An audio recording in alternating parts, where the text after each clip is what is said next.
हाय friends, नमस्कार। Welcome back to my YouTube channel again.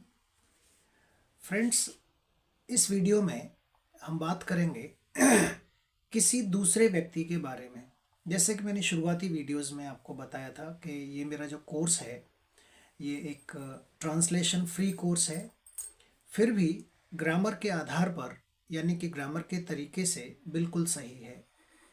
ये course, इसकी खासियत ये है कि इस कोर्स में आपको कोई टेंस नहीं सीखना होता, कोई ग्रामर नहीं सीखनी होती, कॉपी पर ना कुछ लिखना होता है ना कुछ रटना होता है, ना आपको वोकेबलरी को रटना है। यानी कि जो वोकैब है इसका वो बर्डन फ्री है। यानी कि इस कोर्स को सिर्फ सुन कर के और बोल कर के सीखा जा सकता है। This is the beauty of this training programme. ये इसकी एक स्पेशलिटी है कि इसमें आपको किसी ग्रामर को नहीं सीखना है, किसी टेंसेस को नहीं सीखना, और फिर भी ये जो कोर्स रहेगा ग्रामर के हिसाब से बिल्कुल सही चलेगा। शुरुआती वीडियोस में मैंने आपको दो चीज़ें क्लियर करी थी कि अंग्रेजी भाषा में एक एक्शन होता है, एक्शन वर्ड्स होते हैं, और दूसरे नॉन एक्शन वर्ड्स होते हैं। एक्शन यानी कि काम का करना, और नॉन एक्शन एक अलग चीज़ थी जिसका मैं आने वाले वीडियोस में डिस्कस करूंगा आपके साथ। लेकिन फ़िलहाल में मेरा फोकस अगेन फिर से एक्शन पर है। एक्शन यानी कि किसी काम का करना। पिछले वीडियोस में मैंने आपको बताया था कि अगर किसी एक्शन को करना मेरी लाइफ में शामिल है, यानी कि उस एक्शन को मैं करता हूँ, तब मैं हमेशा उस एक्शन को बोलने के लिए उसके आगे सिर्फ आई लगा करके बोल देता था, और आज भी बोलता हूँ। जैसे मान लीजिए अगर क्रिकेट खेलना मेरी लाइफ में शामिल है, और अखबार पढ़ना भी मेरी लाइफ में शामिल है, कॉलेज जाना भी मेरी लाइफ में शामिल है, तब मैं क्या करूँगा, इन एक्शंस के सामने सिर्फ आई लगाऊंगा और बोलूँगा I play cricket, I read newspaper, I go to college. यानी कि इट इज़ सो सिंपल। मुझे किसी ताती ते रहा रही रहे कोई डेफिनेशन को फॉलो नहीं करना है। सिंपल सा क्या जानना है, काम करना मेरी लाइफ में शामिल है, एक्शन करना मेरी लाइफ में शामिल है। शामिल होने का अर्थ क्या है, मैं उसे करता हूं, और अगर नहीं करता तो मैं मान लेता कि ये एक्शन मेरी लाइफ में शामिल नहीं है। ये सिंपल सा डेफिनेशन याद रखना है आपको। शामिल है मीन्स मैं उसे करता हूं, शामिल नहीं है यानी कि मैं उसे नहीं करता। इसी तरीके से मैं दूसरों की लाइफ के बारे में भी बात कर सकता हूँ। यानी कि दुनिया में अदर लोग भी हैं, दूसरे लोग भी हैं, जैसे मेरे पेरेंट्स हैं, मेरे सिबलिंग्स हैं, मेरे फ्रेंड्स हैं, मेरे नेबर्स हैं, बहुत सारे लोग हैं। तो काम करना अगर मेरी लाइफ में शामिल है, जैसे क्रिकेट खेलना, तो हो सकता है कि क्रिकेट खेलना किसी और की लाइफ में भी शामिल हो। कॉलेज जाना हो सकता है किसी और की लाइफ में भी शामिल हो। और क्यों नहीं होगा, बिल्कुल होगा। जो व्यक्ति कॉलेज जाता है तो उसकी लाइफ में ऑब्वियसली शामिल है ना। तो आज इस वीडियो में हम दूसरों के लाइफ के बारे में बात करने वाले हैं कि हम दूसरों के बारे में इंग्लिश में, अंग्रेजी भाषा में अपने विचारों को कैसे बोलें। जैसे मेरी लाइफ में शामिल था तो मैंने कह दिया था I go to college, I play cricket. आज मैं इसी चीज़ को किसी दूसरे के बारे में सीखूंगा। अगर मुझे कहना है कि मेरी एक सिस्टर है, मेरा एक ब्रदर है, और कॉलेज जाना उनकी लाइफ में शामिल है, यानी कि वो कॉलेज जाते हैं। ऑफिस जाना मेरे फादर की लाइफ में शामिल है। क्रिकेट खेलना मेरा एक फ्रेंड है, उसकी लाइफ में शामिल है। यानी कि वो इन एक्शंस को करते हैं। तो अब मैं अगर उनके बारे में बात करूंगा तो मुझे क्या करना है? कुछ भी नहीं करना। एक सिंपल सा तरीका है कि जो एक्शन करना उनकी लाइफ में शामिल है, उस एक्शन में मुझे सिर्फ एस या ईएस लगा करके बोलना है। आई रिपीट अगेन, उस एक्शन में मुझे एस या ईएस लगाना है। जैसे गो है तो गो में मैं ईएस लगा के कहूंगा गोज। कम है तो कम में सिर्फ एस एस लगाना है क्योंकि उसमें ई पहले से लगा हुआ है, कहूंगा कम्स।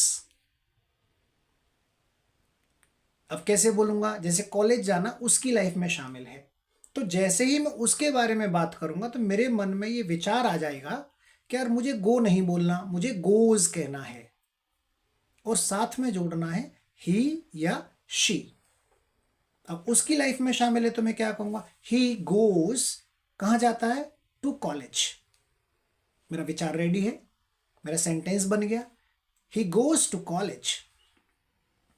मान लो अगर मेरी लाइफ में शामिल होता तो मैं कहता आई गो टू कॉलेज। मुझे अपने लिए एस या ई एस नहीं लगाना होता, दूसरों के लिए लगाना है, इसलिए कहूंगा ही गोज टू कॉलेज। अगर मैं सिस्टर की बात करता तो मैं कहता she goes to college. Father की बात करता, अब फादर ऑफिस जाते हैं, my father goes to office. हाँ, अगर इसी विचार को मेरे फादर अपने मन से बोलते खुद के लिए तो वो कहते आई गो टू ऑफिस, क्योंकि वो अपने लिए बोल रहे हैं, लेकिन मैं दूसरों के लिए बोल रहा हूं, इसलिए मैं कहूंगा ही गोज टू ऑफिस। यानी कि मैं जब दूसरों की बात करूंगा तो मुझे एस या ई एस एक्स्ट्रा जोड़ना पड़ेगा। इस विचार को मुझे मन में रख लेना है, इसकी गांठ बांध लेनी है।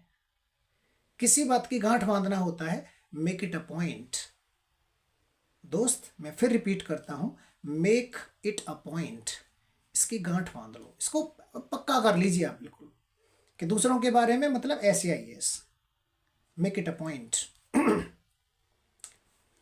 अब मैं दूसरों के बारे में कितने सारे विचार बना सकता हूं। अब मैं ऑफिस में बैठा या मैं कॉलेज में बैठा, किसी ने कहा कि अपनी मम्मी का या अपने फादर का मुझे डेली रूटीन सुना दीजिए। कुछ नहीं करना, उनके जो एक्शंस हैं उनमें एस या ई एस लगाते जाओ, साथ में ही या शी लगा के बोल दीजिए। जैसे अगर मैं कहूँ कि मेरी माँ सुबह 5 बजे जग जाती हैं, मैं कहूँगा शी गेट अप, नहीं gets up, yes, she gets up at 5 AM। अगर मैं मम्मी के लिए शब्द का यूज करता तो कहता my mother gets up at 5, my father gets up at 4 o'clock। यानी कि दूसरों के लिए मुझे एस या ई एस की ग्रामर को फॉलो करना है ना। मैं टेंस नहीं सिखा रहा, ना कॉपी पे लिखना नहीं है, कुछ भी नहीं, बस विचारों को बोलना है, मन में लाना है। मैंने देखा कि यार वो डांटता बहुत है, यानी कि डांटना उसकी लाइफ में शामिल है। जब देखो जिसको डांटता रहता है, उसको डांट दिया, उसको डांट दिया। हो सकता है आपका कोई फैमिली मेंबर हो, फ्रेंड हो सकता है टीचर भी हो सकता है। तो मैं क्या कहूंगा, ही। अब डांटना क्या होता है, स्कॉल्ड। डांटना क्या होता है, स्कॉल्ड। डांटने में एस लगाऊंगा और कहूंगा ही स्कॉल्ड्स। अब हर समय डांटता है इसलिए कहूंगा एवरी टाइम, ही स्कॉल्ड्स एवरी टाइम। नहीं यार बहुत डांटता है, ही स्कॉल्ड्स अ लॉट। बहुत चिल्लाता है यार, ही शाउट्स अ लॉट। नहीं यार झूठ भी बहुत बोलता है। अब झूठ बोलना क्या होता है, tell a lie, he tells अ लाई। यानी कि विचार बनाना देखिए मेरे लिए कितना सरल हो गया ना। मेरी ट्रेनिंग प्रोग्राम में मैं बहुत कम वाइट बोर्ड का यूज़ करता हूँ, बहुत कम मैं अपने ऑफलाइन क्लासेस में स्टूडेंट को ना मैं लिखवाता हूँ और ना ही उनको लिखने के लिए कहता हूँ। एक ही चीज़ कहता हूँ, सुनो और बोलो। ये सिर्फ एक भाषा है और भाषा को सीखने के लिए किसी कॉपी या पेन या वाइट बोर्ड की आवश्यकता नहीं होती। ऐसे ही तो हमने हिंदी सीखी है, हमने सिर्फ सुना है और बोला है। हाँ, चूंकि अंग्रेजी भाषा हमें कम सुनने में मिलती है, इसीलिए कुछ चीज़ों को हमें ध्यान में रखना है। ध्यान में रखना, make it a point. So what I was talking about कि दूसरों के बारे में बात करनी है, काम करना उनकी लाइफ में शामिल है। ही एक्शंस, एक्शंस ज का साउंड आना चाहिए। ही गोज टू कॉलेज, नहीं वो हमेशा क्लास में लेट आता है इसलिए उसे डांट पड़ती है। यानी कि लेट आना, देर से आना उसकी लाइफ में शामिल है। He comes late. अब काम करना शामिल है ये तो मुझे बताना आ गया। अब अगर मान लीजिए कोई काम करना उसकी लाइफ में शामिल नहीं है, भाई जिस चीज का हाँ होता है उसका ना भी तो होगा। जिस चीज का हाँ है उसका ना भी होगा। अगर वो चाय पीता है तो हो सकता है दूसरा व्यक्ति चाय नहीं पीता हो। तो अगर किसी व्यक्ति की लाइफ में काम करना शामिल नहीं है, यानी कि वो काम नहीं करता। अगर नहीं करता तो आई रिपीट अगेन, मना करने के लिए क्या आएगा? नॉट। अगर वो व्यक्ति नहीं करता, एक्शन करना उसकी लाइफ में, उसके जीवन में शामिल नहीं है, तो मना करने के लिए हमेशा नॉट लगाना रहता है। और नॉट के साथ क्या आएगा? डज। पिछले वीडियो में हमने डू लगाया था क्योंकि हम अपनी बात कर रहे थे। जब मैं अपनी बात करता हूं तो हमेशा डू ध्यान में रखता हूं। जब मैं दूसरों की बात करता हूं तो हमेशा डज। अच्छा, डज क्या है? कुछ भी नहीं है। ये डू प्लस ई एस, ये जो एक्शन में हम लोग ई एस या एस लगा रहे थे, यही वाला ई एस हमने डू में लगाया और इसको डज बना लिया। क्योंकि इस बार हमें एक्शन में एस या ई एस नहीं जोड़ना। क्यों नहीं जोड़ना? क्योंकि हमने पहले ही डू में ई एस लगा के उसको डज बना लिया है। और एस या ई एस क्यों नहीं लगाना? क्योंकि दोस्त वो काम नहीं करता, एक्शन करना उसकी लाइफ में शामिल नहीं है। और नियम क्या कहता है? अगर लाइफ में शामिल है तो एस या ई एस लगाना है, शामिल नहीं है तो भैया मैंने एस या ई एस को पहले ही इकट्ठा कर लिया, ही डज नॉट। तो यहां डू प्लस ई एस बना डज और साथ में आया नॉट। नॉट क्यों आया? क्योंकि वो काम नहीं करता। मना करने के लिए हमेशा नॉट आता है। और ये मैं नहीं सिखा रहा, ये बचपन से आपको मालूम है। ही डज नॉट। अब क्या नहीं करता? सब चाय नहीं पीता वो। जब भी वो किसी के घर जाता है, लोग उसको चाय देते हैं, वो चाय के लिए मना कर देता है, ये मुझे मालूम है। अब जब भी कोई पूछता है कि भाई वो तेरा फ्रेंड आ रहा है, उसके लिए भी चाय बनानी है क्या, तो मैं मना कर देता हूँ। क्योंकि मैंने उसको दूसरों के घर चाय पीते हुए नहीं देखा। जब भी वो मेरे साथ भी होता है वो चाय नहीं पीता। यानी कि मेरे दिमाग में ये बात बहुत क्लियर है कि चाय पीना उसकी लाइफ में शामिल नहीं है। तो हमेशा मैं कहता हूँ he does not take tea. मैं टेक टी कह सकता हूँ, ड्रिंक टी कह सकता हूँ। He does not take tea. मान लीजिए अगर कॉलेज जाना उसकी लाइफ में शामिल नहीं होता, हो सकता है वो कि ऑफिस में काम करता हो और हो सकता है पढ़ता ही ना हो। अब मैंने उसको कॉलेज जाते हुए नहीं देखा, सब लोग कहते हैं यार कॉलेज ही नहीं जाता, इसलिए विचार उसके बारे में कहूंगा he does not go to college. याद रहे, कॉलेज नहीं होता, कॉलेज। लास्ट में इज का साउंड आना चाहिए, कॉलेज। और मैं यहां डज नॉट को कह सकता हूं। होगा ही नहीं? हाँ, हो गया। हाँ।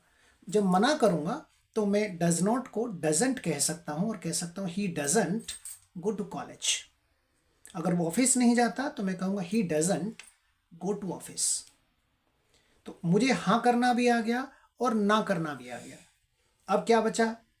प्रश्न पूछना, यानी कि क्वेश्चन करना। क्वेश्चन करने के लिए मैं आपके लिए एक अगला वीडियो लेके आऊंगा। नेक्स्ट वीडियो आएगा जिसमें हम क्वेश्चन भी करना सीखेंगे और इन दो चीज़ों को जो आज हमने सीखी हैं इनको रिपीट भी करेंगे, इनका रिवाइज भी करेंगे, जिससे हमें ज़्यादा बोलना आएगा। क्वेश्चन भी होगा, क्वेश्चन के साथ आंसर हाँ में भी होगा और आंसर ना में भी होगा। So okay guys, see you in next video. Thanks for watching.